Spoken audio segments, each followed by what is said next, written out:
Dođi, duše sveti, dođi pomoćnom zagovoru bezgrešnog srca Marije, tvoje preljubljene zaručnice.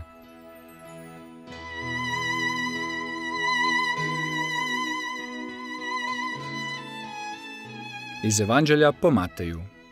U ono vrijeme Isus prozbori mnoštvu i svojim učenicima.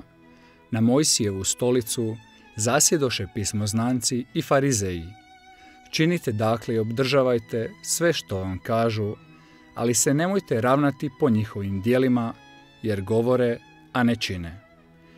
Vežu i ljudima na pleća tovare teška, nesnosna bremena, a sami ni da bi ih prstom makli. Sva svoja djela čine zato da ih ljudi vide. Doista, proširuju zapise svoje i produljuju rese, vole pročelje na gozbama, prva sjedala u sinagogama, pozdrave na trgovima i da ih ljudi zovu rabi. Vi pak ne dajte se zvati rabi, jer jedan je učitelj vaš, a svi ste vi braća. Ni ocem ne zovite nikoga na zemlji, jer jedan je otac vaš, onaj na nebesima. I ne dajte da vas vođama zovu, jer jedan je vaš vođa, Krist. Najveći među vama neka vam bude poslužitelj. Tko se god uzvisuje, bit će ponižen, a tko se ponizuje, bit će uzvišen.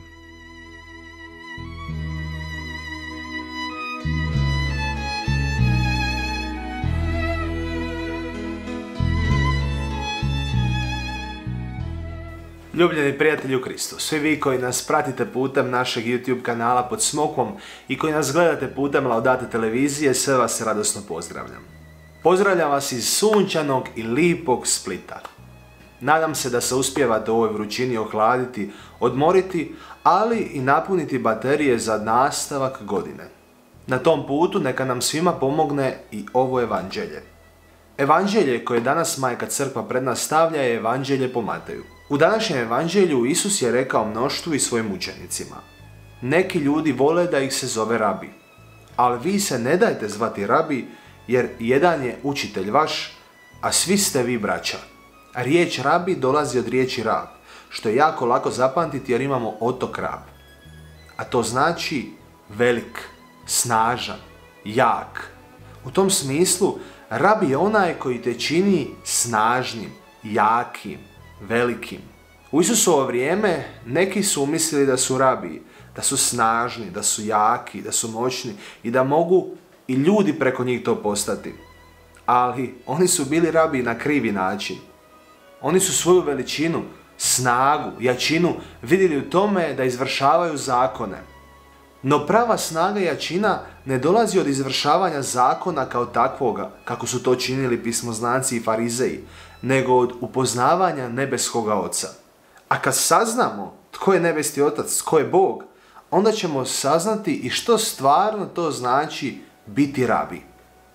A kad otkrijemo tko je Bog, onda ćemo otkriti i što to znači biti rabi. Tko je pravi rabi? Pravi učitelj. Onaj koji te izgrađuje. Onaj koji ti služi, a ne pametuje. Sve ostalo su predizborna obećanja i prodavanja magle. Zato je Isus pravi rabi. On nije držao nekakva predizborna obećanja i prodavao maglu. On nije došao da bude služen, već da služi. Isus nije došao da prodaje maglu, već da konkretno ljubi, ljubavlju koja se pretače u služenje. Zato u evanđelju i kaže: najveći među vama neka vam bude poslužitelj. Isus je zbog te svoje autentičnosti, u kojoj nije samo govorio, već iznad svega služio i ljubio druge, ohrabruo i potaknuo mnoge druge, pa i tebe i mene, dragi brate, danas, da služimo. Zato se držimo Isusa, pravoga rabija, pravoga učitelja, koji nam daje snagu, koji nam daje jačinu, da možemo u svom životu služiti i ljubiti one gdje jesmo i s kim jesmo. Jedino od Isusa možemo učiti kako biti pravi učitelj. Kad to naučimo, kad naučimo od našeg rabija, učitelja, služiti drugima, onda ćemo i mi sami moći biti učitelji drugima u služenju, u ljubavi koja se pretače u služenje. Dragi prijatelji, ako želite još ovakvih videa, molim vas, pretplatite se na naš YouTube kanal pod Smokvom i stisnite zvonce da dobijete obavijest svaki put kad izbacimo novi video, a to je svaki dan. Želim vam lijepu, radosnu i blagoslovljenu noć i dan. Pozdrav u Kristu!